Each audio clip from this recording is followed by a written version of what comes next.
it feels strange that what I'm doing is that radical.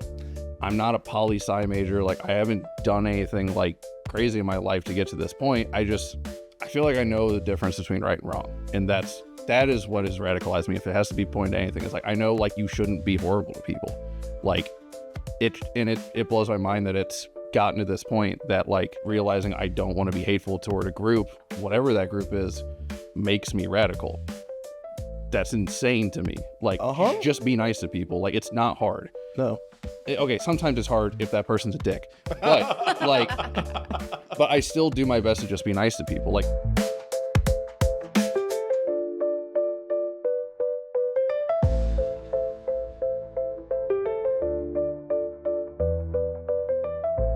all right, cool. Hey, what's up? Welcome to Sunken Press. We have a guest co-host today. Nicole couldn't make it, so in her place we have Roxy. Roxy, introduce yourself. Hello, my name is Roxy. My pronouns are they, them, and I'm stoked to be here. I love our producers, Missy and Ryan, so I trust them to throw me in the mix. Hell yeah. So, you from this area? No, actually, I grew up between Austin, Texas, and Baltimore, Maryland. All right, what lured you to Alton of all fucking places? Well, I was doing like performing stuff in California for a while, and then I got long COVID. Fuck. Yeah, that kind of put a wrench in things. So my parents moved me out here. They were not Alton natives either. They came here for my stepdad's university job. So we all just kind of found ourselves here together. How you liking it? I'm impressed. I'm impressed. I was like, little Southern Illinois burb, like, what is this place? But there's like a surprisingly cool little community. I just never would have like pegged it. You know what I mean?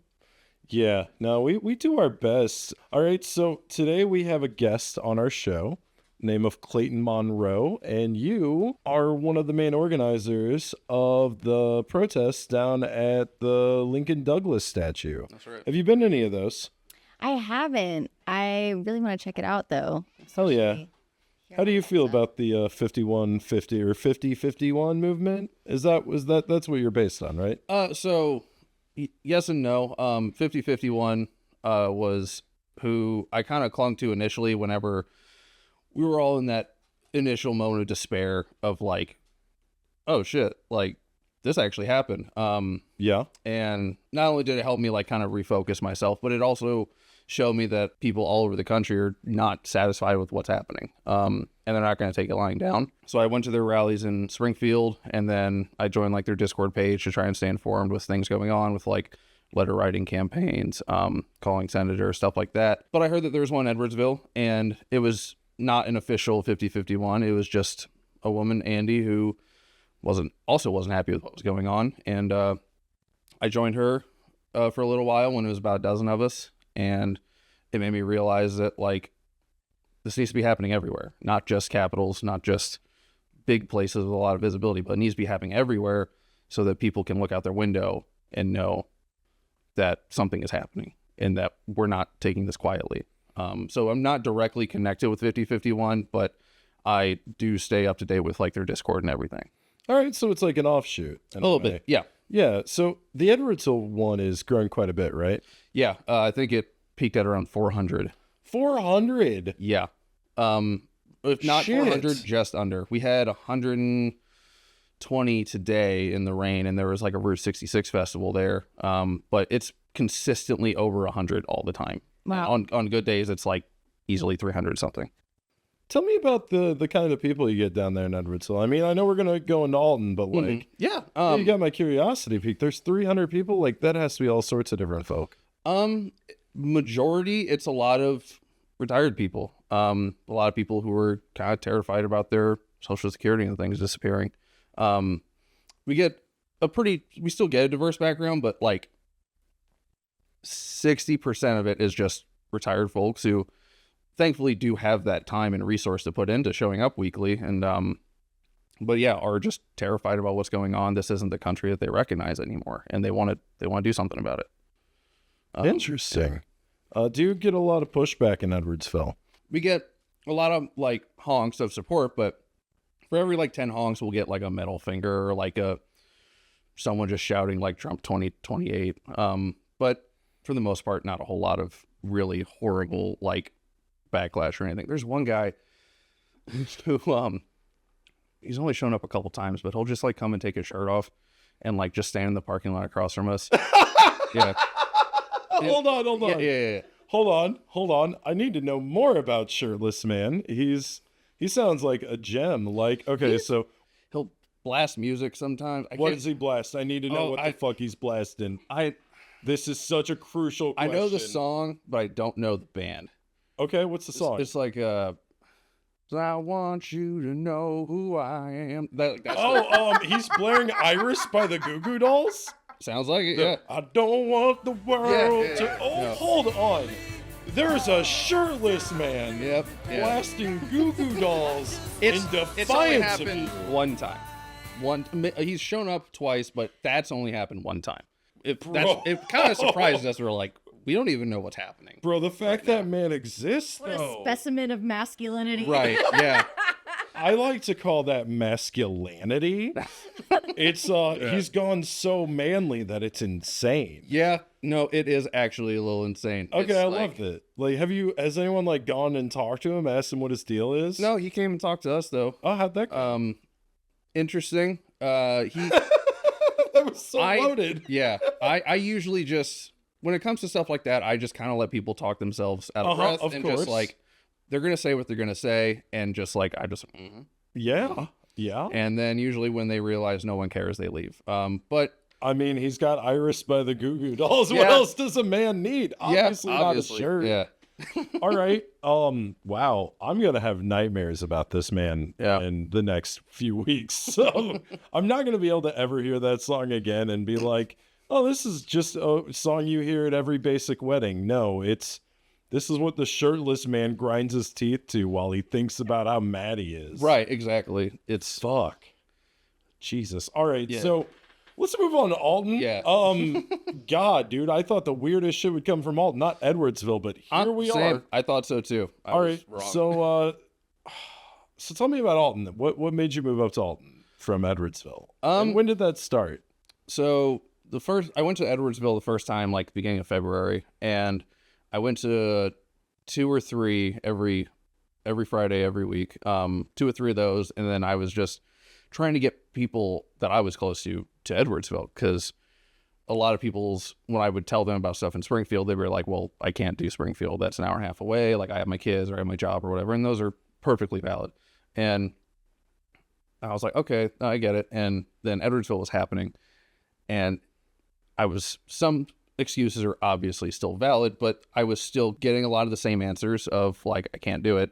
And I was like, well, if I just bring it to your town, like if I just make it to where you cannot ignore it, just hopefully it will cause more people to show up. And in some ways it has. And, Okay. Yeah. And but it also in a way has kind of shown me like, okay, like this person is really quick to like criticize, things that are happening right now, but they're not really putting their money where their mouth is. And it's shown a lot of like who actually cares, I basically. mean, I've been down there a time or two, but Sundays are usually not good for me. No, but that's yeah. okay. No, exactly. Like there's, like I said, there are always Supporting it. real, like, Oh yeah, absolutely. But like every time I see it, I'm like, oh, I'm gonna tell people about that. I'm gonna fucking platform this. exactly. I'm gonna see if I can get more people to go. Like, if I can't go, I want 3 people to go instead of me. Yeah. I mean, you were the reason why, like, I wasn't the only dickhead out there with a sign the first time. Like, 2 of your people showed up, and that's what even convinced me to keep doing this in the first place. I hate Donald Trump.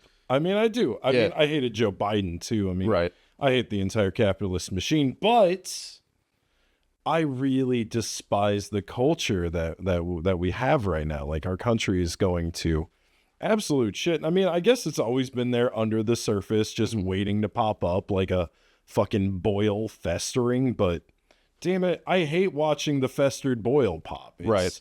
so messy, and there was such a better way to do it than just stabbing it. No, absolutely. And I was thinking about this the other day that, like, people like Donald Trump and Musk and all them, like they're just symptoms of like a disease. Like they're symptoms of an actual issue that's happening. Yes, absolutely. And of course, the mainline goal of our movement is, you know, getting them out of office, which sounds like that's halfway worked already, if you haven't heard.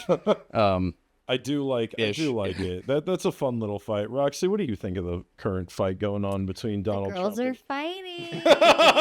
We love to see it. What's your this is not gonna air until next week, so by then God only knows what could have happened. Like there could be so many tweets that we can't even touch on, but currently my favorite is him dropping the Epstein files like it was a big deal. Who would have guessed? Yeah. What? Who would have thunk it? His best friend is in the files with him? Shit. And then you look at like the picture next to it and it's like him with the wife. Elon with Jelaine. Yeah. So I think that was just taken out of circumstance. I think Elon Musk is too awkward to even be invited to the sex criminal parties. Point. Yeah, Point. like I think they're just like, well, we're about to do a bunch of crimes to children. Should we call Elon? No, Elon's a real buzzkill. Like, He's God. just going to show videos of his rockets. Yeah, he's going to make us laugh at his weird meme jokes. I don't like it. No. The thing that kills me is that the Democrats now are going to be like, hey, girl. Yeah.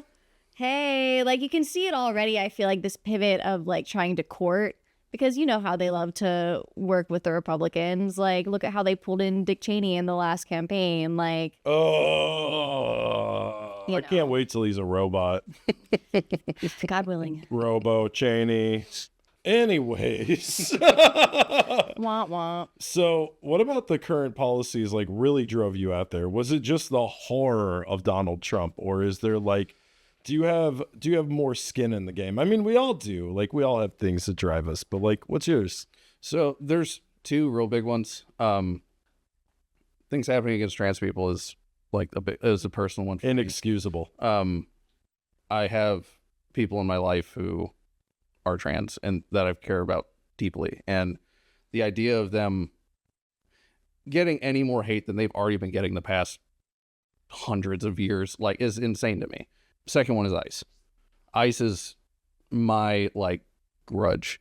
Any group, I don't care who you're doing it for, that like literally physically rips a kid away from a mom's arms and then like throws that mom on the ground, you do not get sympathy in my book. No. None at all. Absolutely None at all. not. God, no. What about you? What are the two worst things about the current administration to you? I mean, you know, I'm non-binary, so obviously I am concerned about the trans issue. But along with all that, I'm really concerned about the lack of regulations in like the tech industry right now and like surveillance. Palantir. That's mine, actually. The connections with Peter Thiel and the Curtis Yarvin shit. Well, you know, they want to give him DC now. Uh-huh. Real fucking scary techno shit. That and environmental deregulations. I was just about to say, because I remember like when I was a kid and I first sort of became like politically aware, it was so clear that like all of the in-between issues were sort of like the one hand so that they could keep like destroying all of the resources we have with abandon. That's really how I feel. It's like they keep creating fires over here so that they can just do what they want. Literal fires. Yeah, you know, and now our kids are going to the water wars, so that'll be fun. I'm not gonna have any kids. Yeah, me neither. Yeah. You know, my friends' kids are gonna die in these water wars. Shit. The American way. Yeah. So tell me about the growth of the Alton protests. So you said it only started with like you and a few other people. Yep. It was me, and a couple other people, and a member of RevCom actually stopped by and chatted us up for a little bit. RevCom, can you explain that? Revolutionary Communist Party. Hell yeah. Yeah, and like we don't see eye to eye on like some things, but like at this point, I think if I had to generalize everything, the left needs all the allies it can get right now. Absolutely. Because, and I was talking to my girlfriend about this the other day, the right typically, like, I said this, and then the Elon Musk Donald Trump shit happened, like where they were fighting. But so it invalidates my point. But the right typically does not have an issue getting allies because as long as you hate somebody, you're in. Whereas a lot of leftist political spheres, if you're not the right kind of left, or if you're not left enough, if you're too left, we don't want anything to do with you. And it causes a lot of infighting, and it causes a lack of organization. I mean, an excellent example is whenever, like pre-World War II, whenever in Spain, whenever they kicked the fascist like dictator out of Spain, as soon as the communists did that, the anarchists rose up and started fighting with the communists. Like in an actual civil war. And then I think it was Francisco Franco who was the one that was kicked out of Spain. He came to Mussolini and Hitler and was like, hey, I need help. And they sent troops and planes and Guernica. Yep. And so there was literally like a 3-way fight in the streets. Like it was nuts. A contributing factor to Spain becoming a problem like throughout World War II was the fact that civil war happened again. Like it was just more infighting when it could have been, all right, we kicked the fascists out, we kicked the actual problem out. Now we can start coordinating and working together. And the German liberals sold out the communists. Right, exactly. Like, you know, I don't know, I'm something of an anarchist, but like I understand Marxist-Leninism and like how it can eventually lead to a stateless society. Like I've so many fucking criticisms of Joseph Stalin's Soviet Union. So like, I don't know. I don't exactly know where I fall. I just know I hate fascists. I genuinely hate fascists with my entire fucking heart. I think, and I'm hoping that with the past 100-something days of this presidency, I'm hoping a lot of people end up falling on that line too. And that's the line of like, I don't know what I fall under politically, but I know this isn't cool. I mean, you've seen your numbers grow. We have. We grew from like the 3 or 4 initially to we typically hold around 70, between 70 and 80. We peaked at about 105 a few weeks ago to maybe a month ago. That might have been the day you were down there. I can't remember. Yeah, we were down there and our outdoor mics did not work the way we wanted them to. Sucks. But we got some really good interviews. Good. I've interviewed a counter processor down there. Yeah, Randy. Yeah, cool. Randy's nice as fuck. No, I was so shocked. I liked Randy. Like I was like, dog, I don't like what you said about I don't want men in women's bathrooms, but like everything else, I'm like, all right, Randy, what are you doing counter protesting? Right. And no, like the first time we saw Randy, we just saw someone with their sign and with their hat. It's like, so I just grabbed like a water, like a bag of chips and was like, hey man, what's up? And just gave him some and we talked a little bit. And no, like when I came up, he lowered his sign. Like we had a nice real talk. I think that's what needs to be happening right now. Yeah, I liked Randy. Have you ever met a cool Trump supporter? Oh, Toki hasn't. Wow, that cat's like, fuck Trump, dude. Dump his ass, dude. We 86-47 over here. I mean,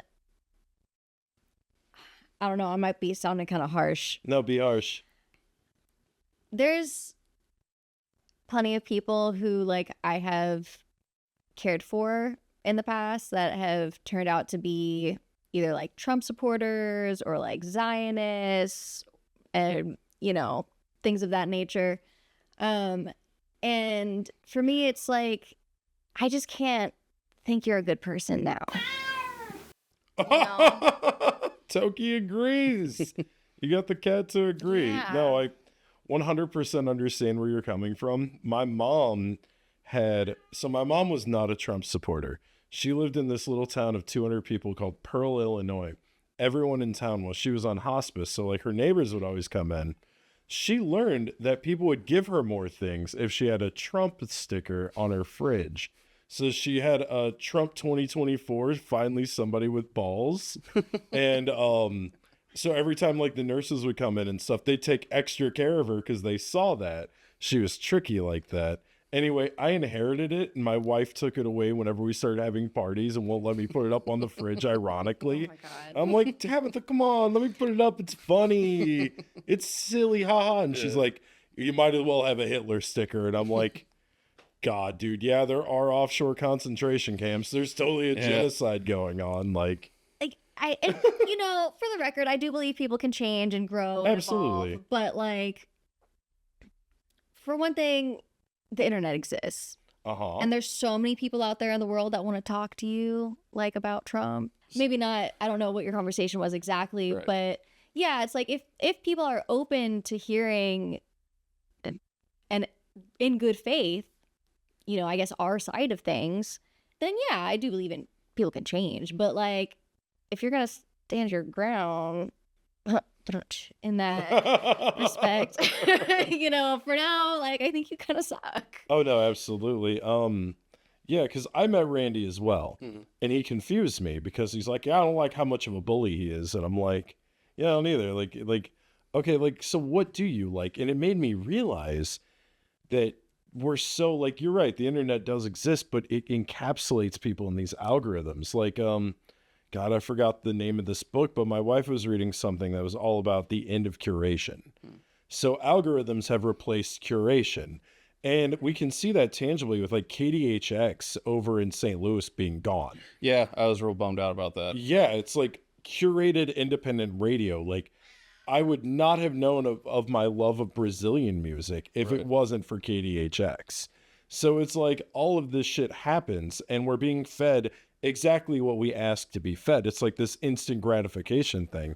So the amount of people who have implicit biases that they don't even understand they have are being fed this. And like with Zionists, it's like an even deeper look because it's like, how can you see the horrors of the Holocaust and then be like, the state created after it is doing one now. Right. And like, I didn't even understand it until my ex-girlfriend took me to meet somebody who experienced the Nakba.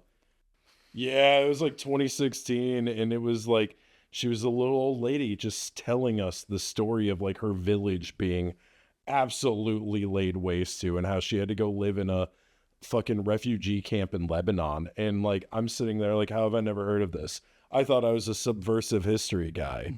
And she's like, told you so. You don't know shit. And I'm like, I'm sorry. I don't have a master's degree in international relations. So yeah, like, I don't know. Like, I feel like there is information everywhere, but there's everything you could ask for. Like, even ChatGPT is giving you the answers you wanted to. Like, it tailors their experience. Like, I don't know. I don't use ChatGPT, but the people who do, apparently, it yes ands you. Instead of being like, you know what, that's fucking dumb. You shouldn't be asking me that. Right. Well, it has no, I'm not going to say it has no context, but the context it has for that is the internet. And the internet is full of just crazy people. Oh, absolutely. So, like, if that's the data source you're pulling from, then it's going to look at crazy shit and just be like, yeah, that's cool. I mean, algorithms ruined watching conspiracy documentaries for fun because you're just like, oh, this is being fed to the worst people you've ever met in your entire life. Yeah. Did you see the girl who thought that she discovered Harriet Tubman wasn't real? No, but I have seen the Helen Keller isn't real crowd. I no, you got to tell us more about this now. You can't just be like, you hear about the girl who don't believe in Harriet Tubman? Well, no. I want to hear more. Like, basically, you know, I saw this video because Bob the Drag Queen, okay, bless their heart, went out of their way to educate this person in a stitch, and not really even the person who posted the video, but like all the viewers, because that comment section was so concerning. You had people being like, I knew it. I knew she wasn't real. People who like simultaneously thought she wasn't real, but also the Underground Railroad was underground. People think that in Alton because it was literally underground here. That's fair. That's fair. And there are some like illustrations in the history books and whatnot, but so the Underground Railroad passed right beneath us in that area. So this way used to catch air as they were moving below us. And there's 4 feet of height below, in which orally was a crawl space. So these were the ventilation holes. To this date, we don't know how they got in or out from the inside of the church. Well, there has to be an opening for the railroad at some point, because somebody's driving the train. It's not electric like what we have now. It wasn't a train, maybe. Really? Like, you really thought, like, there was an actual train that took them through? You know what I'm saying? It wasn't a train at all. They use it. That is just a euphemism, baby. Just a figure of speech. I'm thinking it was like widespread. No. It's almost hurtful to me to watch her be so dumb. I think that the problem is that because we have messed up purposefully, like, and misled people on American history for so long, like, and our education system is so bad. Yeah, of course people don't trust history as they're told it, you know, or it's written or whatever, especially if you're a disenfranchised group. And this person was like Black. So you had people in the comments who were like both trying to, you know, speak reason, but then also people who are like, does this mean slavery wasn't real? Oh no. Yeah, We're it's there concerning. now? Doubling We're down. there now. Oh God. We're All there right. now. Oh shit. All right. On that, we're gonna take a break. And we're going to come back and we're going to talk to Clayton more about the Alton protests, the kind of folks you run into, and if there's another man that stands shirtless. Don't ruin it. We got to leave it on a cliffhanger. You could click the bell notification and then it'll alert you whenever we drop new videos. That's how I find out. It rings my phone and says, it does with mine too, yeah. Yeah, Sunken Press dropped a new video. I'm like, oh shit, better peep it. Better peep that shit. Boss makes $1, I make a dime. I watch Sunken Press on company time. Yeah, dog. That's a real one. You're a real one if you're stealing company time and watching us. Or maybe you're not. Maybe you're like doing your mundane office chores and we're just in your headphones talking mad. You don't have to watch us. You can listen. We're on Spotify as well. Like, we're on all of them. Just where you get your podcast, type in Sunken Press and you'll hear us. You won't be able to see that guy put a spike that was in his super nose. cool. Or the cool, like, there's show and tells a lot of times. Or Nicole eating an herb that tastes like gasoline. It really did taste like I loved it, but she didn't. All right, so we're back with Clayton. You are the organizer of the Alton protests at the Lincoln Douglas Square, and we were just talking about how you had a lot of people down there. Is it similar to the Edwardsville one, in which you have a lot of retirees? Yeah, pretty similar turnout. Is there a lot of crossover, or is there like an Alton crowd and an Edwardsville crowd? No, we do have a lot of crossover. We actually, even Andy, who started the Edwardsville one, will make it over to our events. She was a huge help in like getting, because she made hundreds of signs, and so for a while they would get handed out the Edwardsville one, and she brought a bunch of signs to ours because we didn't have any, and she and David were huge in like getting our stuff moving and keeping it propelled. Hell yeah. So tell me a little bit about the culture of the Alton one, because I've seen lots of updates. I know it's a big deal. What kind of signs are you seeing? Like, what kind of reasons do you see drag people out there? Kind of just everything, really. A lot of Medicare and Medicaid stuff. A lot of we get a lot of vets and call them old bone spurs and everything on their signs and stuff like that. A lot of LGBTQ people. Some people I found out I went to school with. Just kind of just everything, because he's moving so fast and he's touching on so much, it's affecting everybody. So we actually had one guy who drove by with his wife last Sunday who he was from New Zealand, and his name's Valnor, which thought was really cool. Okay. Yeah. And he got out and came and talked to us for a little bit, and no, it's just kind of pulling people from everywhere. Even like, so I had a friend, well, it was my mom's friend, but this guy Andy, who taught me a lot about politics, taught me a lot about things like anarchism and socialism, communism, just gave me a lot of perspectives. And he, as a thank you one time, I mentioned I started listening to this band, The Refused. Oh, hell yeah. So he put every Refused song ever on my phone. Fuck yeah. Yeah, and I was like, cool, this is awesome. They're like Swedish, right? I believe so. Yeah. They're super good. Oh, yeah, they're really good. Yeah, they're like a punk hardcore kind of mix. It was really nice. It's a good one. I think one of those guys went on to start this band. I think the band's called Samurai. And it's I haven't heard of them. It's a little similar, a little slower. But I think I could swear it's the same vocalist, like hearing him, because he has such a distinct voice. Oh, absolutely. So I noticed you also have a Fat Records hat on, the No Effects. So does punk rock play a role in your politics? 110%. Yeah, tell me a little bit about that. Yeah. Well, not just punk rock, like hip hop too. Okay. But what kind of bands inspired this?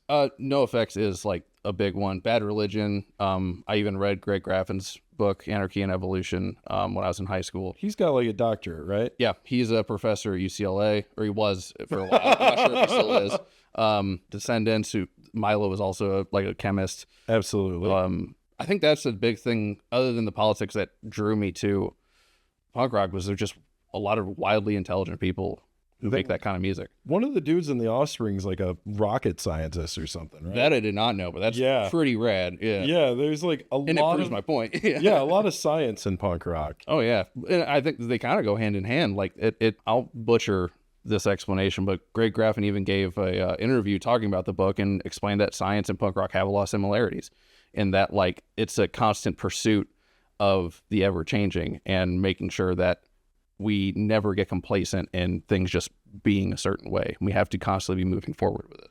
Oh, absolutely. Like, I mean, Viagra Boys. No, wait. Love Viagra Boys. Oh fuck, Kneecap.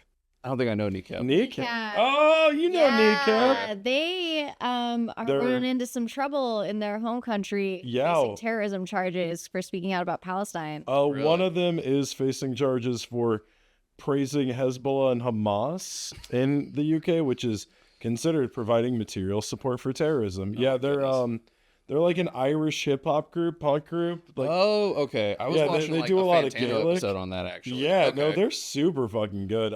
Very pro IRA. Okay. As a ancestor of Irish immigrants, my feelings on that are mixed at minimum. Oh man, yeah, I love IRA war ballads. I don't know if that's considered punk rock, but I mean, you know, it's if you hate the British to it, it must be. Right. It's punk rock in a like anti-authoritarian way, and that's the way I respect it. It's Absolutely. like not being content with any sort of control. Oh hell yeah! I mean, like anti-imperialism, anti-colonialism. Exactly. Yeah. Punk rock, in my opinion. Absolutely. Are you inspired by punk rock? Yeah, I mean, like, you know, my interest started with the sort of lamest bands. You know, we got the Ramones and the Sex Pistols and whatnot, who turned out to be losers. But then, like, as I got older, I got into like Bad Brains and Death, Dead Kennedys, and that sort of thing. Yeah, I mean, I feel like the punk rock community is just inextricably tied with leftism and. Oh, 1000%. I mean, the first band that got me thinking this way was Rage Against the Machine. Oh, fuck yeah.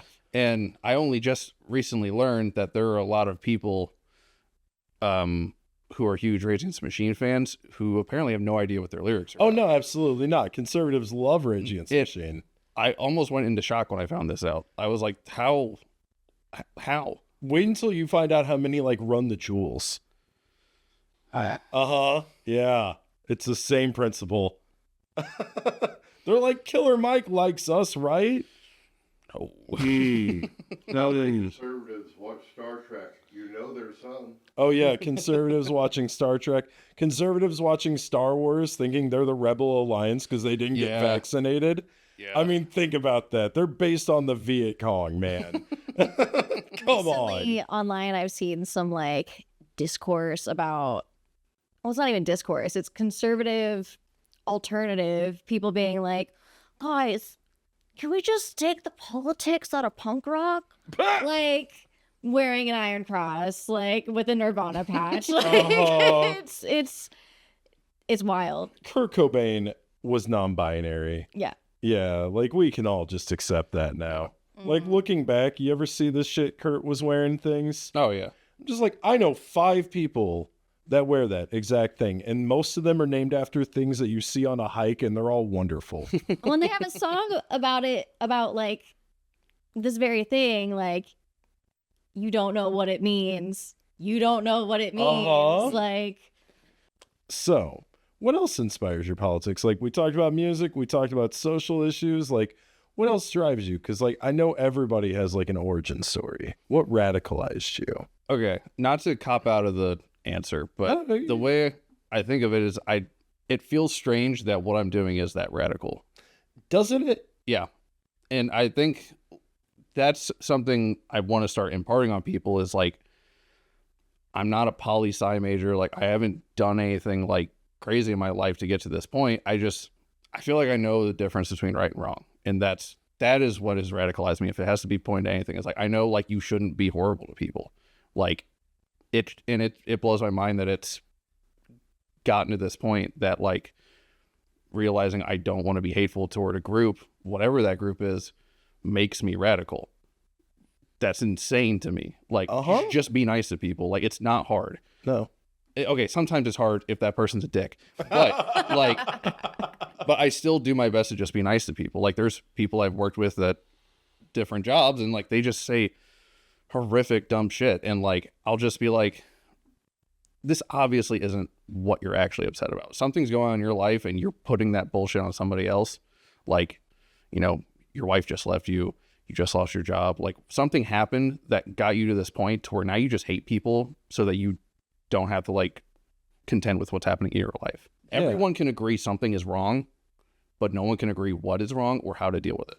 I have noticed a lot of misogyny leads to a lot of radicalized political takes. Like, I'll see a dude who gets like cheated on or something, and next thing you know, it's like, these bitches don't. And it's like, shut up, dude. Yep. Like, Yeah.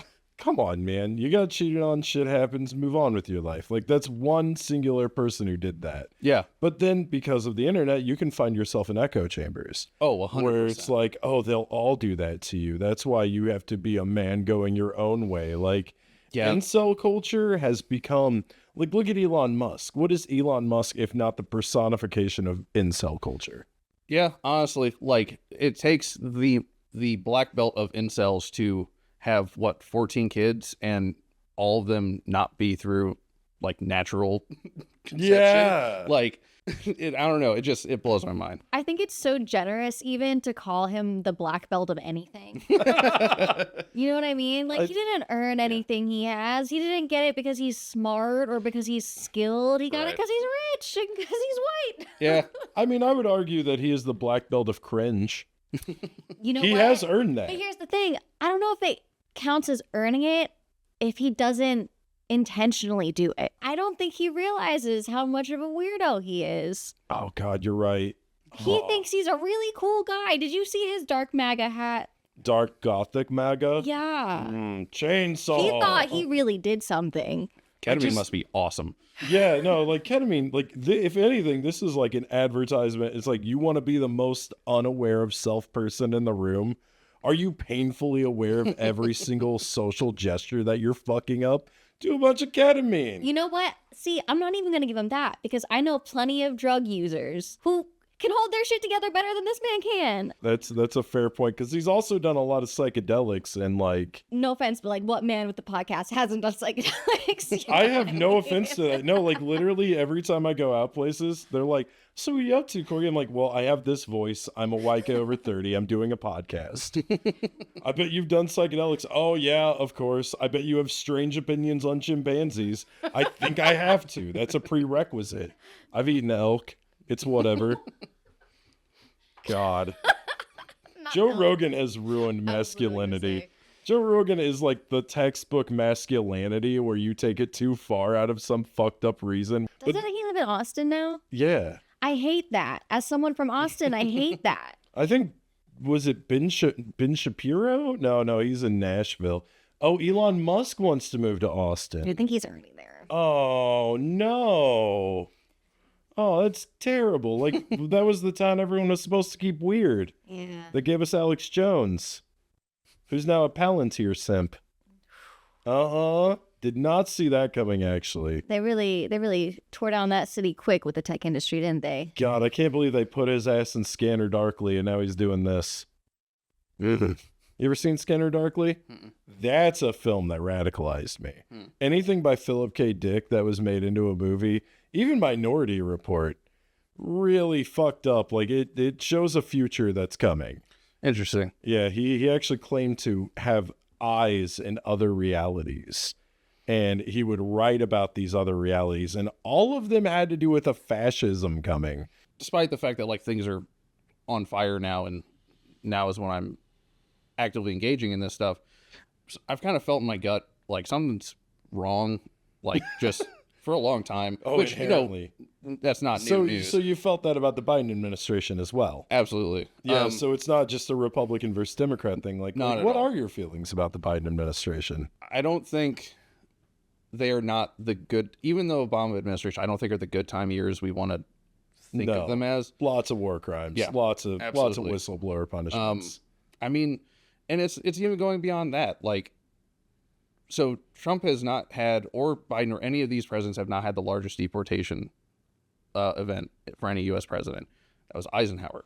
That is how long things like this have been going on. I mean, I would say Andrew Jackson's Trail of Tears was pretty far up there. Oh yeah, that's too. probably a contender at least as well. No, like things have been wrong for an incredibly long time, and The foundation of this country on the genocide of the Native Americans. exactly. Yeah, that's pretty fucked up. But I've kind of been, for some years I was kind of written off by my friends as like old man yells at clouds, and now when I think about that, I think of like, well, at least now the clouds saw this coming. Like at least they listened, you know. Like I felt in my gut for a long time that like we're not heading the direction we need to be, and No. something needs to happen. And hopefully with the Trump administration and Project 2025, people seeing how horrific this is will actually be, because that is one thing I want to point out. The largest demographic of people that show up to these protests are first timers. Really? This is the first time almost anyone, including myself, I've been to one Black Lives Matter protest before this. I've never done anything like this before. Really? You've never, like, outside of one? Which one was it? It was one outside of the Alton police station. Okay, I remember that one. Yeah. Yeah. But no, since I've started doing this, almost every time someone comes out, every time we have a rally, somebody is like, this is my first time and I don't know what I'm doing. And they're a little nervous. And I guess all I can say to them is like, we're all nervous. It's okay. Like, you know, just, we're all here to take care of each other. And that's the point of this, is not to be, yes, it is to be like in defiance of Trump and Musk and Project 2025 and everything that's happening, but also to say that if things get worse / when things get worse, we're a community that's going to take care of one another. Mutual aid. Yeah. Mutual aid is That the is- bedrock of all absolutely. future growth. Absolutely. I'm going to make an assumption here. You've been to a few protests. Yeah, in Monday. Hell yeah. Hell yeah. What are some of the ones you've been to? I mean, I was doing a lot with the Black Lives Matter when I could. Like, I was working during that period as an essential worker, so I would like get off work and just kind of see where things were. Mostly I was trying to like get things in the hands of people because I was in the place where I was like making money but like not able to put my man hours in. So I was like giving people medic supplies and stuff like that. Mutual aid. Yeah. I feel like there's a lot of different ways to get involved in like demonstrations and protests, like, and so therefore there's not like a whole lot of excuse not to do something, you know what I mean? Like, Yeah, once you're everyone aware has a of role. it. And I think that like this local community building is so valuable because, you know, the point is the way things are going, like we're all being affected by it. Like you say, like there's such a common denominator of people that are having their lives like damaged in some way by this regime. And, you know, there are going to be, at the end of the day, like we are going to be needing to network with kind of like the people who maybe lost their faith in the people they voted for, or like, you know, were previously Republicans or whatever, or maybe still are. Like, unfortunately, with the way things are going in the coming apocalypse, we're gonna need everybody to learn how to do that. And I think that, like, you know, protests and demonstrations are a really good way to show people that like they're not alone, especially in like the age of the internet silos, you know, where you're just like, am I crazy? And everybody around you's like, no, you're not crazy. I'm like, Yeah. I agree. But then you get into real life and you look around and you're like, are y'all seeing this? Right. I mean, I'm learning more and more that people are seeing it. Like, so I've been to a lot of protests, but like, it's weird because I was a reporter. So I agreed with the things happening, but I was more of an observer than a participant. So I was in Ferguson a few times. I went to a lot of Black Lives Matter ones. As a protester, I went to the one outside Jerseyville. They had a Black Lives Matter protest, and this woman who was proudly in the KKK took off her underwear and threw it at people. Crazy people behavior. It was absolutely bonkers. Then I went to a protest in Cincinnati where a white cop who was wearing a Confederate flag shirt under his uniform shot a black dude who was like trying to run away from him. And there was like a whole ass riot there. It was It was kind of like really eye-opening because my old editor was like in Cincinnati. So he calls me out to like come like be a guy on the ground for them.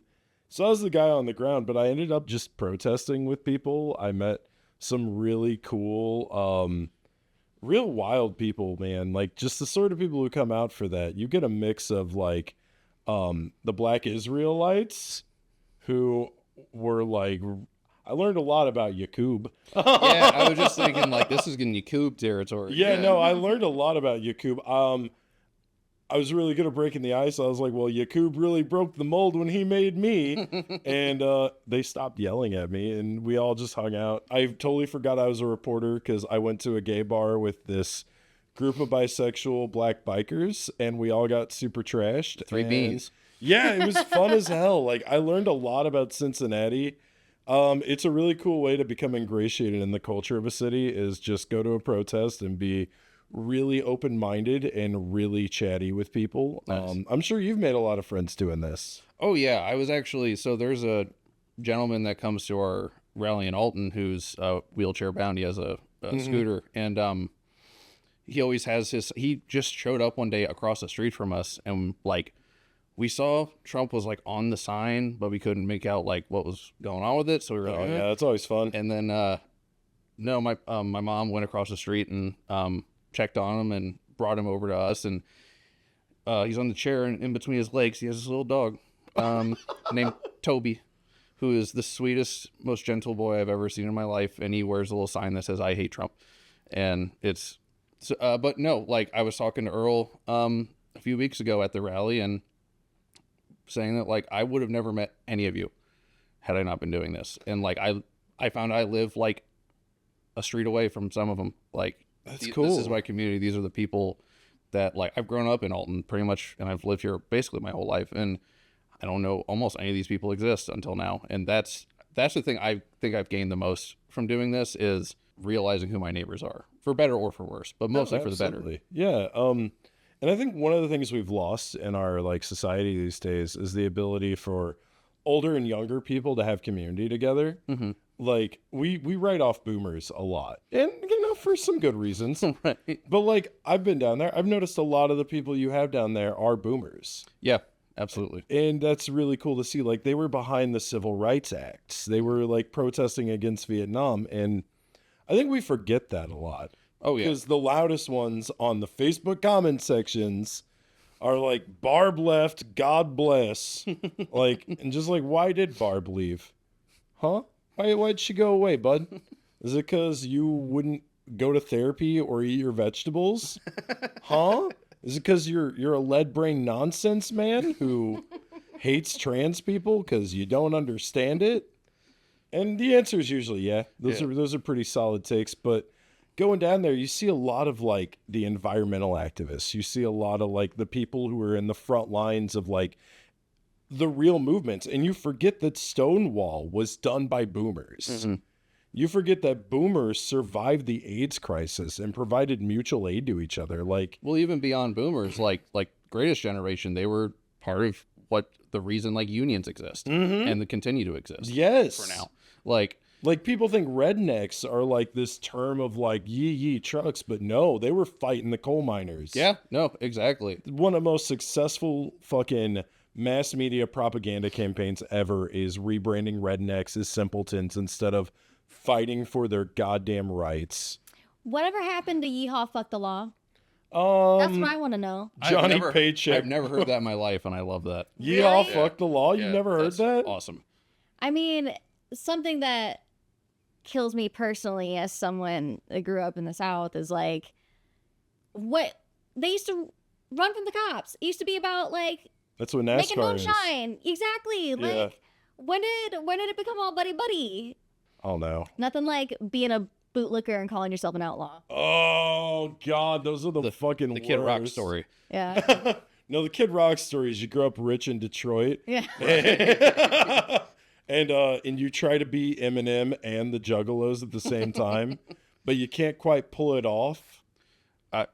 Your yeehaw fuck the law remind me. I don't think I have the shirt anymore, but I had this shirt Do you remember 300 State? The Yeah, pizza place. So absolutely. That was my first job. I worked there for a few years. Okay. And there was some band, like kind of like a punk country band that played. I don't even remember the name, but I was 16 and I bought one of their shirts from the merch table and had their band name on the front, and on the back it said black, white, gay, Jesus don't give a fuck.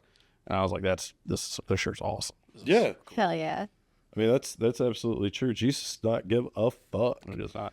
All right, so we're going to take our last break, and we're going to come back, and we're going to talk to you about how to fit in the Alton protests. And that's coming up after this next break.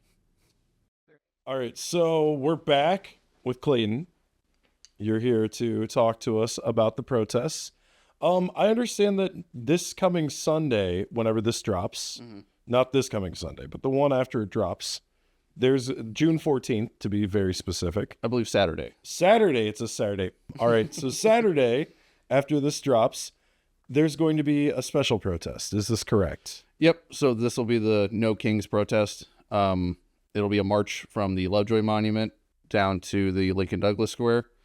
And for anyone who can't do that much walking, I personally will be down at the square with people who won't be able to do that much walking, just holding down the fort. But everyone else will be doing the marching. I love the symbolism there. I mean, obviously, based on the name of this, we're huge Lovejoy fans here. Right. Brings me to my next point. Have you been heckled yet down there? You said that they were yelling to get a job. Yeah. Oh, yeah. On a Sunday afternoon. Yeah. Yeah. Well, not only that, like, I have two, and like I still do this. Like, it's not to pat myself on the back, but like it just shows how like it's there. It feels like the bottom of the barrel is being scraped as far as ways to like get to people who are just trying to like stand their ground for what we believe matters. And there's kind of a sentiment that people are nervous that things will turn violent, that this is going to just turn into a riot or something. And I've been there. I've seen the people there. No, it's not like, going to turn into a riot. There's like Britney Spears playing and like people are smiling and laughing. Like there's no hint of violence. People will get like frustrated. But no, there's no threat of anything. Like we're just there to stand our ground and make our voices heard. So if somebody's new to the protesting game and they feel deep in their hearts that they should do something about this, right? Mm-hmm. And they're debating coming out. What message do you have for them? Our fellow Altonians who are on the fence. We're here for you. And it's a lot more fun than you might think it is. It's not like screaming and shouting and like the way it can be depicted in like movies or like on if the news tries to like bastardize some things of it, but we're just there to just get to know our community more than anything and learn who we can depend on within one another. And it's a safe space. That is the thing I will say more than anything. It is safe. Everyone there takes care of one another. Even whenever Andy from Edwardsville came, she was like, I love coming to this one because I can just relax and I know that if something needs done, you guys will get it done. Like Alton people get it done. Oh, that's 100%. Oh, 100%. Like not even a question there. Yeah. Do they need to bring anything? Is there anything that you guys need, have more of a need for? Bringing your own sign always helps. Okay. It saves us time from having to like just make a bunch. Mm-hmm. Really, that's it. Your own 2 feet, your own 2 hands, and a sign. Like that's. Is there a police presence there? Not particularly. They'll do some patrol sometimes, just kind of check on things. But no, we don't have anyone stationed. And as of right now, we haven't had much of a need for it. Yeah, I understand. Like that, you have had to talk to the cops about honking. Yeah. So there were some honking complaints. One of them, I think, it was determined that it was someone who didn't even live close, and they just wanted to make a complaint to try and get it shut down. Yeah. But there was another one who was a resident of the area in like an apartment or something, and my understanding was they complained on a specific day, and that was a day like a few people were just like laying on the horn. So I guess that'd be another thing I'd want to impart is if you want to drive by and you want to show support, give a few quick honks and a smile and a cheer. But we also want to stay respectful of the businesses in the area. So like laying on your horn is just it also makes it hard for the people in the area to talk to each other. Like if there's something going on and we're trying to have a conversation and someone's just laying it down, the sentiment is appreciated, but it causes more of an issue than it does anything else. Absolutely. I could see that.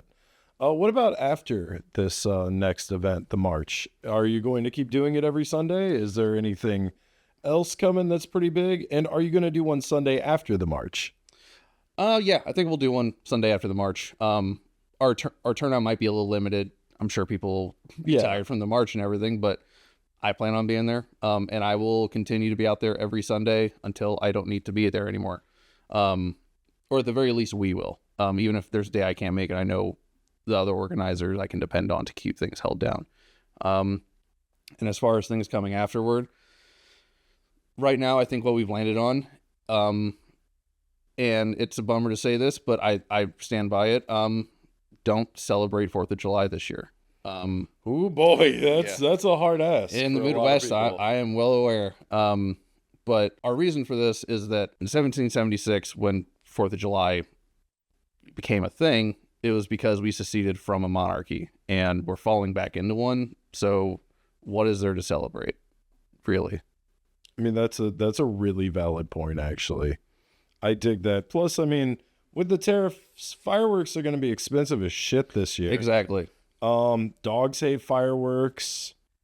I love fireworks, but I don't have to have them. Yeah, exactly. Like it's not water, it's explosions, and they're cool. I completely agree. Thankfully, my dog doesn't really care about fireworks, but I know a lot of people just don't like fireworks, and that's, a lot of vets really don't like fireworks either. Absolutely. It's real messed up. Like, I mean, shit. Leading up to 4th of July, you're going to hear fireworks all over the neighborhood, but yeah. So boycotting the 4th of July, like, man, that's a big ask. How many people are in support of that? Maybe everyone in this room. Yeah. It hasn't something we've really made super public yet, so this will be the first declaration of it. But it was actually pitched within our group just a few days ago. So right now, that's the main next step. There might be more between then, and if so, we'll keep people updated. But right now, that's the next big one. Ever since Juneteenth, I learned about it, which was a few years ago. Alton, I guess, was one of the forerunners for hosting Juneteenth celebrations. Interesting. Yeah, they've been doing it since like the 90s. I learned about it in like 2015. Okay. And ever since then, I'm like, wait a second, why aren't we celebrating this? Because, like, you know, we're celebrating freedom on the 4th of July, but all Americans weren't free. Right. I mean, they're still not because, you know, the prison slave industrial complex. But, like, I like Juneteenth to me seems like a good replacement for 4th of July if you want to celebrate freedom. Because it's like Americans are finally free, you know, because the irony of the Declaration of Independence being written by a slave owner is crazy to me. Well, not only that, but even the specificity of the 13th Amendment explicitly saying, except for in the case of prison labor. Yeah. Like, that blew my mind. I only found that out like 4 or 5 years ago. And I was like, what? Yeah, slavery is still legal. You just got to be in prison. And then you look coincidentally, you look at the poverty rates and you look at the racial demographics of the poverty rates. And then next thing you know, it seems like they're arresting the exact same people, only more of them for laws that they've made up. It's pretty much the war on drugs is just an old-timey slave catcher thing. Oh, so, absolutely. Yeah. I mean, you know, this is a hot take, but I guarantee you the government had a role in introducing crack to black communities. I think that was already declassified. No I mean, Gary. Yeah, I don't think that's a controversial hot take as much as an indisputable fact. Thank you. I know I'm among the right people when I can say shit like the CIA introduced crack into black communities, and nobody's like, "That's fucked up, Corey." The war on drugs is a war on black communities. Absolutely, yeah, and Mexicans. Like, one of the main reasons that they made marijuana illegal was like, the Mexicans are doing it.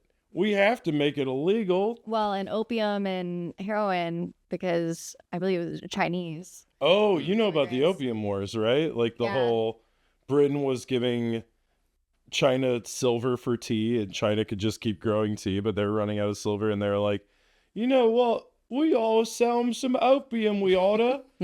And then China's like, no. I don't want that. It's making all my people addicted. And it's like, oh, then we're going to take over their lands. And, that's why Hong Kong was a British protectorate until 1997, was because a century of humiliation and the Opium Wars. But yeah, no, China's the bad guy, right? Yeah, we all hate China here, right? Government. All right. So before we go, do you have any conspiracy theories you believe in? Like any hardcore ones? I want to know. I have to ask you this as a politically active person. Yeah, this is a put you on the spot. Yeah. What about you, Roxy? You seem like you got one or two. I don't know if you're ready for mine. I'm so ready for yours. You have no idea. All right. Well, I think that the reason we were all pushed to go back to work and go back to schools is because a population that is disabled or killed by mass disease is unable to resist fascism. Yeah, that has to be one of the reasons for sure. It's got to be one of the biggest driving ones. Yeah, that and the economy. Oh, yeah, the economy, which is built to create an enslaved population. I think if I had to nail down one, it would probably be Trump's assassination attempt.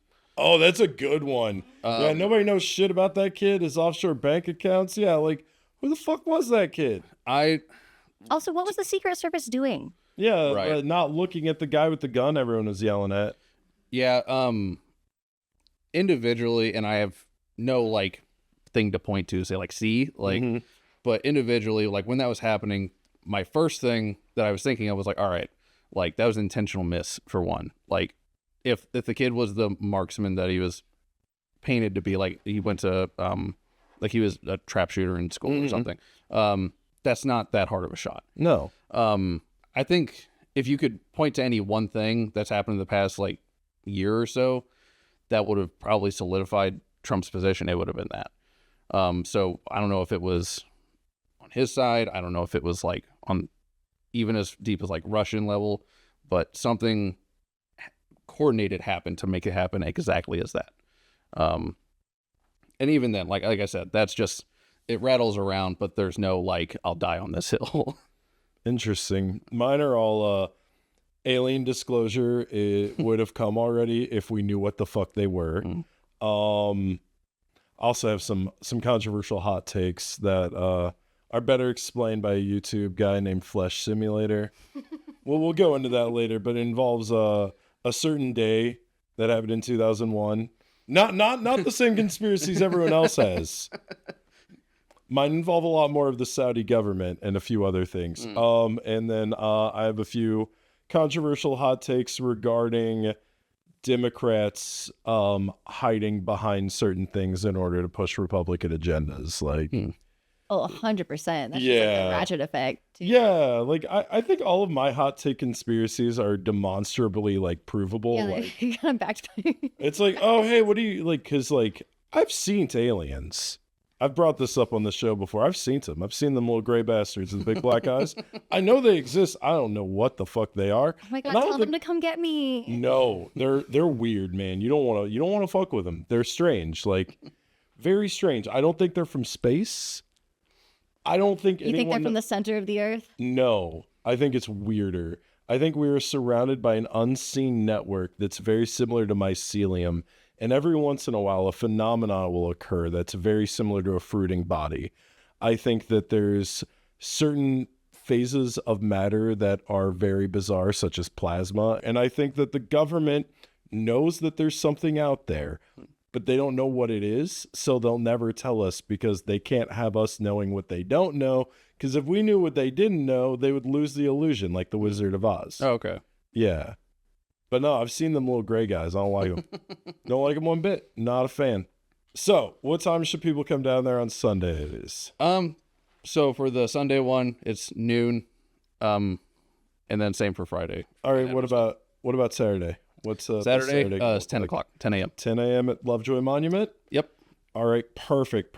And is it pet friendly and kid friendly? Yeah, I would say so. One thing I do want to mention though, so we do not have a permit to be in the street. So, Okay. We will be on the sidewalks. Absolutely. So it'll silo traffic a little bit, but other than that, it's still pet friendly, kid friendly. All right, pet Safe friendly, space. kid friendly, and like no vendors or anything, just people hanging out. Nope, just people being people. All right, cool. What about, should people bring like snacks and like drinks for people? Like, is that appreciated or? Yeah, any donations supply wise are always welcome. And you collect donations for different things, right? Yeah. So the first rally of every month, we have a donation bin out for the Crisis Food Center. Perfect. That we turn stuff into. We've also been I've taken 2 carfuls of stuff to St. Louis for tornado relief. So definitely needs done. Yeah. Very underserved population right now. Yeah, they're just getting hit with one after the other. So absolutely, it's anything anyone can spare is definitely appreciated. And if someone wants to donate to Crisis, what I'm being told is that they need laundry detergent more than anything else right now. Okay. Because they do get a lot of food, and all their cash donations they can only spend on food. Like they're so they need like basic restricted to it. necessities. Yeah, like grooming stuff like that. Okay, perfect. So yeah, bring your laundry detergent. Donate it to, and even if you don't go to the protest, give it to Crisis Food.